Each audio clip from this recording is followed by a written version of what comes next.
what has hidden that from us to the extent that Yeah. it's not so widely discussed? Thank you for asking the question, because it really allows me to get to the heart of rebels. It's basically, we don't see the waters in which we swim. So the waters in which we swim, right? The waters in which we swim is boy culture. And by boy, I'm going to tell you specifically, because people initially, it sounds anti-boy. It's not. It's actually comes from what we learned from boys. Boy culture in quotations. Boy culture isn't in quotation. Boy is in quotation, because it's not. It's not a real boy. It's a cartoon boy who only values his hard side and doesn't have a soft side. That's a caricature. That's a stereotype. That's a cartoon superhero character. That's not a real boy. But the whole culture is boy culture, privileging the hard over the soft. And this is how I'm going to answer your question. In such a culture, friendships are seen as soft.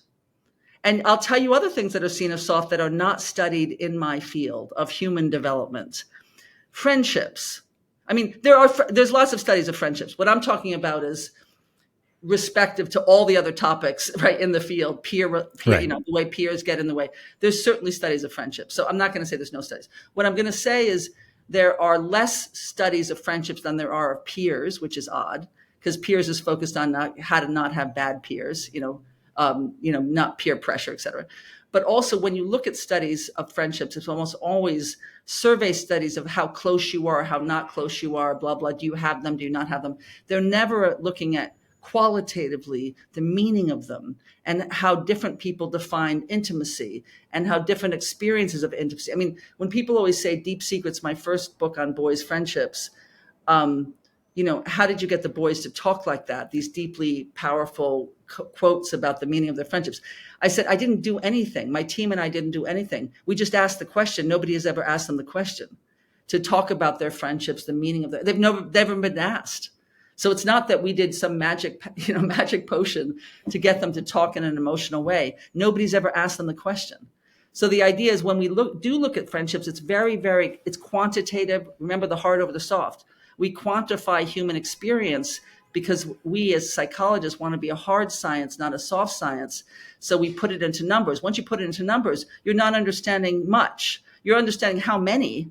But imagine a whole world, which is what we've created in psychology for the most part, with some exceptions, a world of quantification to describe humans, how much they do things, how much they have something, how often they do something. I mean, it's not about the meaning of it. So when I say there's no investigation of friendships, what I really mean is there's no investigation of the meaning of it for a life, a meaning of it in a life, how they think about it, how they get through conflict. What are good friendships? What are not so good friendships? How do you find a good friend? I mean, all those things have been, for the most part, uninvestigated or underinvestigated in psychology. And it's partly because, it's not partly, I'm going to correct that. It's largely because it's seen as a soft topic. And I'm going to follow up, Mark, because I'm very, very frustrated with my field about this. And the method of listening to words is seen as soft.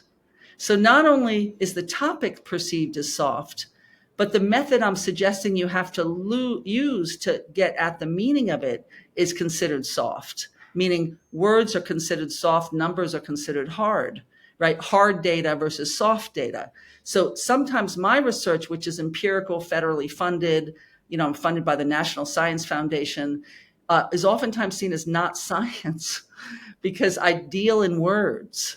I'm just saying how crazy boy culture is. So numbers are privilege over words, thinking over feeling, counting over asking what someone means by that. I mean, all those hard over soft, and romantic relationships, weirdly enough, are seen as hard, right? In terms of what you need in life, because you need to produce children in a very heteronormative world. And friendships are seen as what you extraneous, and that mostly girls and women want them anyway. And they're lower on the hierarchy of humanness. So the idea is, it really is a boy culture that privileges all things we've deemed hard and necessary, and and devaluing and mocking of all things that are soft. The second topic I want to pick on, that's because it's deemed soft. This is going to stun you, Mark. Because it seems soft, we do not study it in human development, is interpersonal curiosity. When we study curiosity, we study intellectual curiosity, the curiosity about the external world. We do not study, and think how deep this is, Mark. We do not study our human capacity, our 5-year-old capacity to look at you, Mark, with a sense of wonder and wonder about what you think and feel and what your experiences are. Not only can I learn about you, but I can learn about me through you.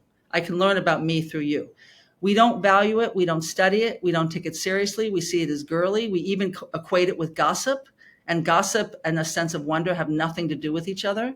So the idea is we just proposed to the National Science Foundation to do the very first study, longitudinal study of interpersonal curiosity, which is the curiosity about another person's thoughts and feelings.